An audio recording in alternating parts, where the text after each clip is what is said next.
menyampaikan firman Tuhan, masing-masing kita biarlah kita memiliki visi yang besar. Karena Tuhan kita adalah Tuhan yang besar.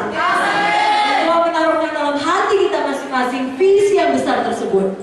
Tidak ada yang mustahil kepada Tuhan dan tidak ada yang mustahil bagi kita yang percaya. Seorang pemuda dalam Alkitab namanya Yusuf, Tuhan menaruhkan dalam hatinya mimpi yang besar. Dan kita tahu akhir ceritanya Yusuf sampai kepada mimpinya yang besar. Saudara juga di sini tidak terkecuali, orang tua juga, siapapun kita. Begitu kita lahir baru, adalah Tuhan yang besar itu menaruhkan mimpi atau visi yang besar dalam hati kita. Saya bacakan dulu kisah mengenai Yusuf, bagaimana dia bermimpi menjadi pemimpin atau penguasa. Dalam Kejadian 37 ayat 5, pada suatu kali bermimpilah Yusuf, lalu mimpinya itu diceritakannya kepada saudara-saudaranya. Sebab itulah mereka lebih benci lagi kepadanya. Karena katanya kepada mereka, coba dengarkan mimpi yang kumimpikan ini. Tampak kita sedang di ladang mengikat berkas-berkas gandum, lalu bangkitlah berkasku dan tegak berdiri. Kemudian datanglah berkas-berkas kamu sekalian, mengeredini dan sujud menyembah kepada berkasku itu. Lalu saudara-saudaranya berkata kepadanya, apakah kau ingin menjadi raja atas kami? Apakah kau ingin berkuasa atas kami? Jadi makin bencilah mereka kepadanya karena mimpinya dan karena perkataannya itu. Lalu ia memimpikan pula mimpi yang lain yang diceritakannya kepada saudara-saudaranya. Katanya, aku bermimpi pula, tampak matahari, bulan, dan 11 bintang sujud menyembah kepadaku. Setelah hal ini diceritakannya kepada ayah dan saudara-saudaranya, maka ia ditegur oleh ayahnya. Mimpi apa mimpimu itu? Masakan aku dan ibumu serta saudara-saudaramu sujud menyembah kepadamu sampai ke tanah. Maka iri hatilah saudara-saudaranya kepadanya, tapi ayahnya menyimpan hal itu di dalam hatinya. Tahukah saudara, mimpinya ini jadi kenyataan.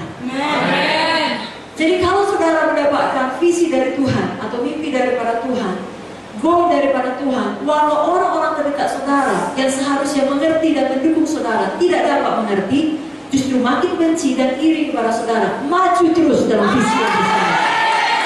Karena itu antara saudara dengan Tuhan adalah Dia yang menciptakan saudara dan adalah Tuhan yang memanggil saudara, bukan manusia. Dan kalau Tuhan memanggil, Tuhan memperlengkapi.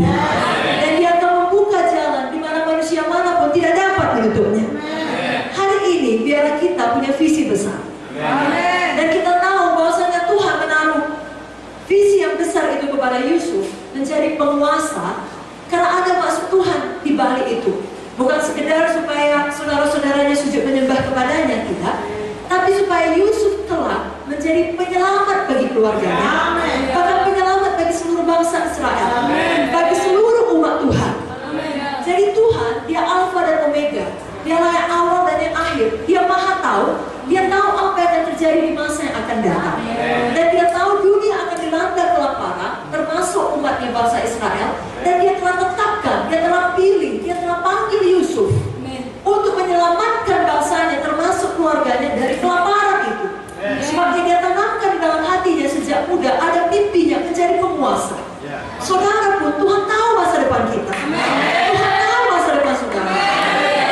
Jadi visi saudara janganlah sekedar supaya sukses, terkenal, ya, banyak duit atau semacam itulah seperti yang dimimpikan oleh orang-orang dunia ini. Tetapi kenali maksud Tuhan di balik itu. Yakni di dalam kesuksesan saudara, di dalam mimpi saudara atau visi saudara yang besar itu, Tuhan mau saudara menjangkau lebih banyak jiwa bagi Yesus. Tuhan mau saudara memberitakan Injil kepada sebanyak-banyaknya orang untuk dapat menolong pekerjaan Tuhan, karena itulah yang kekal untuk membesarkan kerajaan sorga.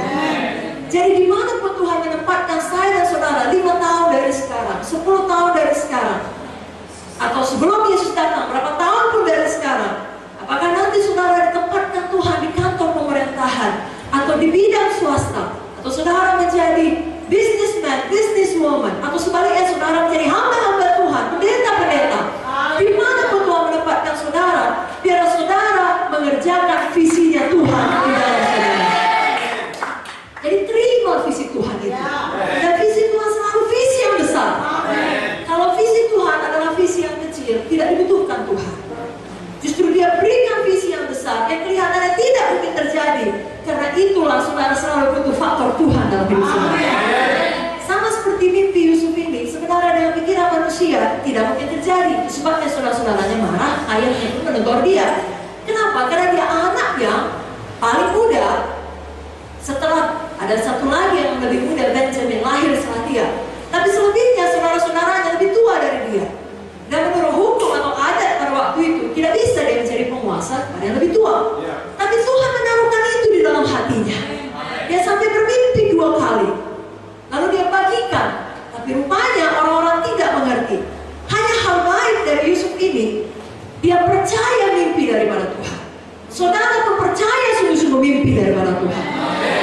Kalau saudara merasa tidak sanggup, justru itu betul-betul dari Tuhan. Saudara butuh Tuhan untuk itu. Misalnya kalau hari ini saudara punya uang 1 juta, lalu saudara bilang, saya mau belilah meja sama kursi.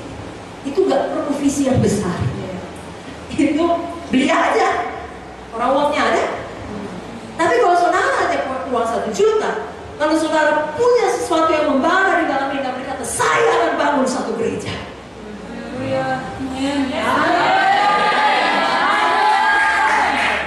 Itu butuh tangan Tuhan. Tapi kerjakan seperti Ibu Mute bilang, setiap perkara kecil. Apa yang ada di tanganmu, tongkat, dengan tongkat itu berani. Amin. Bukan tongkat itu yang mengadakan mujizat, tapi Tuhan dengan kuasanya memakai tongkat itu untuk mengadakan mujizat demi mujizat demi mujizat demi mujizat. Berapa banyak di sini percaya Tuhan memanggil dia untuk perkara yang besar? Amin. Di jangan melihat ya 1 juta dari itu saja, atau dengan kata lain sumber daya kita yang terbatas. Lihat kuasa Tuhan yang tidak terbatas. Kalau Tuhan yang berjanji, dia menggenapinya. Sama seperti kisah Abraham, dikatakan dalam Roma 4 ayat 18, saya bacakan sampai 24. Sebab sekalipun tidak ada dasar untuk berharap. Semua berkata tidak ada dasar untuk berharap. Namun Abraham berharap juga dan percaya bahwa ia akan menjadi bapa banyak bangsa.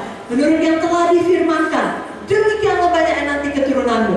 Imannya tidak menjadi lemah, walau ia mengetahui bahwa tubuhnya sudah sangat lemah, karena usianya telah kira-kira 100 tahun, dan bahwa rahim Sarah telah tertutup. Katakan lagi 100 tahun. 100 tahun. Rahim Sarah telah tertutup. Jadi tidak ada dasar untuk berharap. Biar firman Tuhan hari ini dapat memberikan kepada saudara petunjuk dan hikmat. Bahwa saya untuk mencapai panggilan Tuhan seperti firman Ibu Mute harus berkorban. Kalau kelihatannya tidak cocok situasi ini, tidak ada dasar untuk berharap, tapi karena Tuhan yang berkata, itulah dasar saudara. Maka Abraham percaya juga, saudara juga anak-anak Abraham percaya juga. Usianya 100 tahun, rahim Sarah telah tertutup, tapi bagi mereka Ishak dilahirkan. Dan lebih daripada itu, kita semua adalah anak-anak Abraham.